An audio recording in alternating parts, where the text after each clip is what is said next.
साल 2025 गया, उम्मीदों के नए सवेरे के साथ 2026 ने दस्तक दी। तो शुभकामना संदेश है, नई ऊर्जा तरंगे हैं, संकल्प है, सपने हैं, टारगेट है, जोश है, जज्बा है कि बीती को बिसार दे आगे की सुधले। और नए साल की यही गर्माहट सियासी गलियारों में भी महसूस की जा सकती है, क्योंकि ये साल यानी कि 2026 ही होगा निर्णायक साल, क्योंकि यही साल तय कर देगा 2027 की सत्ता की दिशा। यही साल होगा पार्टी वाइज पॉलिसी रिवाइज का साल, और यही साल होगा सभी दलों के लिए अपनी कमजोरियों को उखाड़ फेंकने और जीत के लिए मजबूत जड़ों के विस्तार का साल।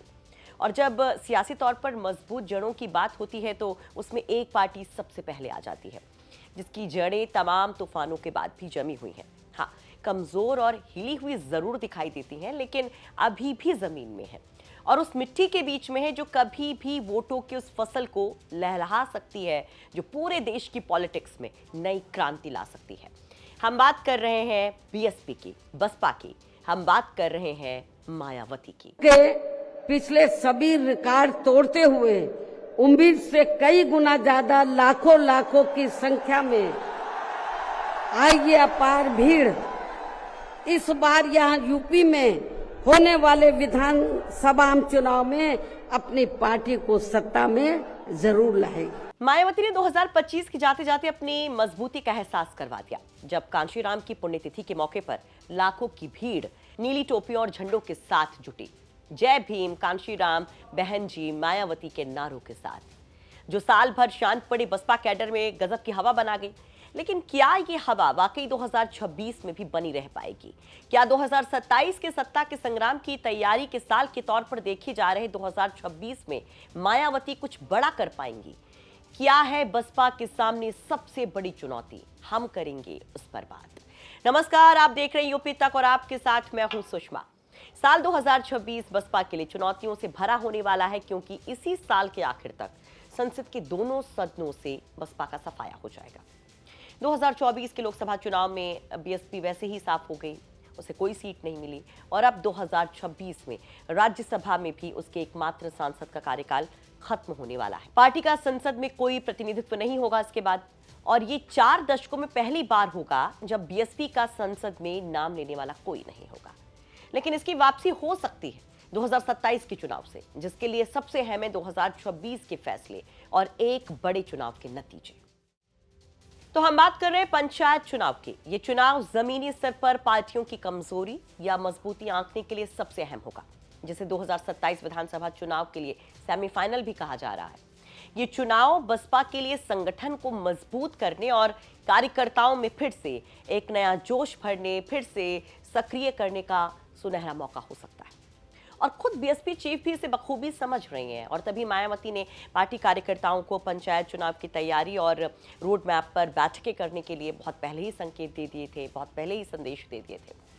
दरअसल ये चुनाव सिर्फ स्थानीय चुनाव नहीं, बल्कि पार्टी की ब्रांडिंग और ग्रामीण और दलित वोटर्स में फिर से पैठ को बढ़ाने का एक बहुत बड़ा चांस होगा।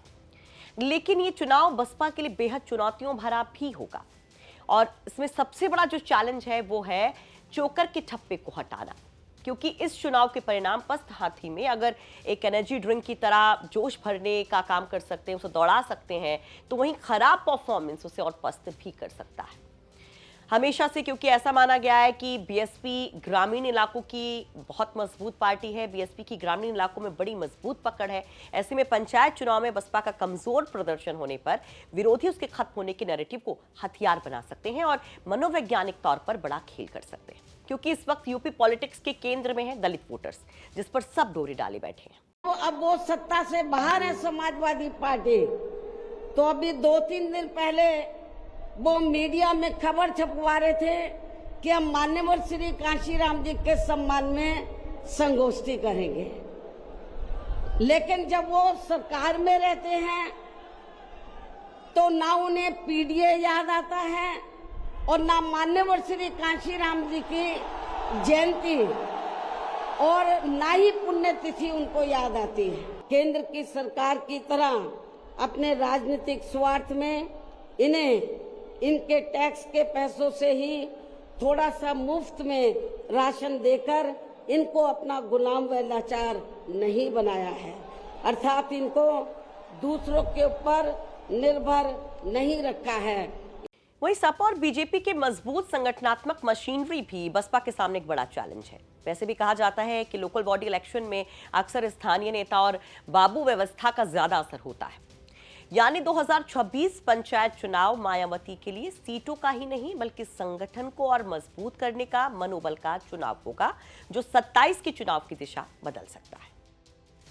वो एक और चुनौती है मायावती के लिए मुस्लिम वोटों की वापसी। वैसे पंचायत चुनाव से एक और बड़ा सियासी जवाब मिल सकता है कि क्या मुस्लिम बसपा के साथ वापस आएगा, जिसके लिए मायावती लगातार कोशिश में दिखाई देती हैं, खासकर पश्चिमी उत्तर प्रदेश में। 2024 के चुनाव में मायावती ने जमकर मुस्लिम नेताओं को टिकट भी दिया था।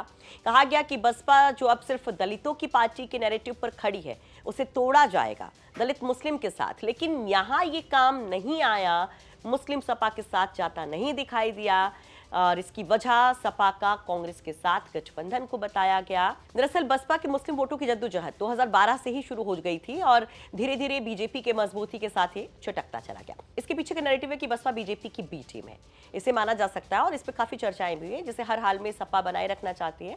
हालांकि पिछले साल 2025 में मुसलमानों के मुद्दे पर अखिलेश यादव से ज्यादा मायावती ने ही बोला, सवाल उठाए। तो भारतीय संविधान के मुताबिक चलना चाहिए, साथ ही सभी धर्मों का पूरा आदर सम्मान भी करना चाहिए और इनके सदियों से चले आ रहे धार्मिक नियम, मान्यताएं व परंपराएं आदि में भी किसी को दखल देना उचित नहीं है और ना ही इनकी आड़ में आई लव आदि की कोई राजनीति नहीं करनी चाहिए। मायावती मुसलमानों के मुद्दे पर तो बोलती रही, लेकिन सवाल उनके टोन पर भी उठे कि वो उतनी आक्रामक नहीं रही। कहा गया कि मायावती और एग्रेसिव होती तो शायद और ज्यादा वो असर डालता, ज्यादा असरदार होता। हालांकि मायावती के पास बड़ा मौका है सपा से नाराज मुसलमानों को फिर से अपनी पार्टी की ओर लाने का। लेकिन यहीं से सामने आती है मायावती की अगली चुनौती। अगली चुनौती है गठबंधन। गठबंधन को लेकर तमाम कयास चल रहे हैं, बयानबाजी चल रही है कि कांग्रेस कैसे भी बसपा से गठबंधन करना चाहती है।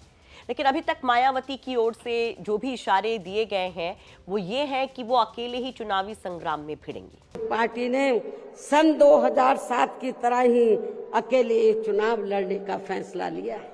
तो मायावती साफ साफ कहती दिखाई देती हैं कि वो अकेली ही 2027 का चुनाव लड़ेंगी। वो विधानसभा चुनाव में गठबंधन का इतिहास बताती हैं, कहती हैं कि एक्सपीरियंस अच्छा नहीं रहा तो चल अकेला।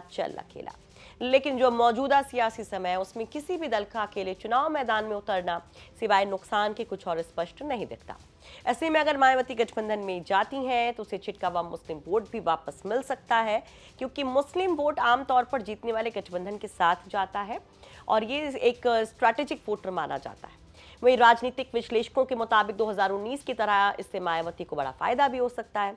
दूसरा फायदा ये कि वोट कटवा वाली छवि टूट सकती है। बीजेपी की बी टीम वाले नैरेटिव को तोड़ने में भी बीएसपी कामयाब हो सकती है।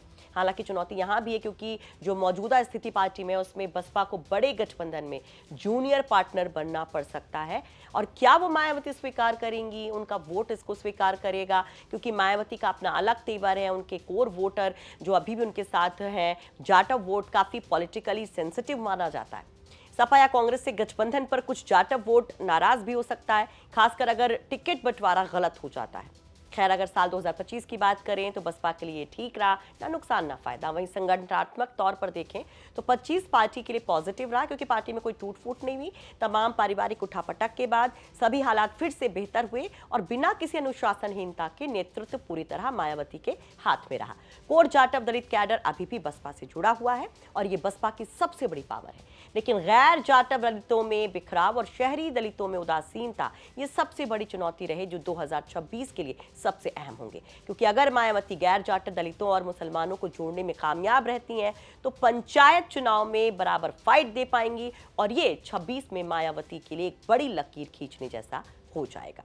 वैसे इस पर आप क्या कहेंगे? अपनी राय कमेंट बॉक्स में जरूर रखिए और जरूर बताइए कि बसपा किस तरह से 27 के लिए 26 में तैयारी कर सकती है आपके लिहाज से।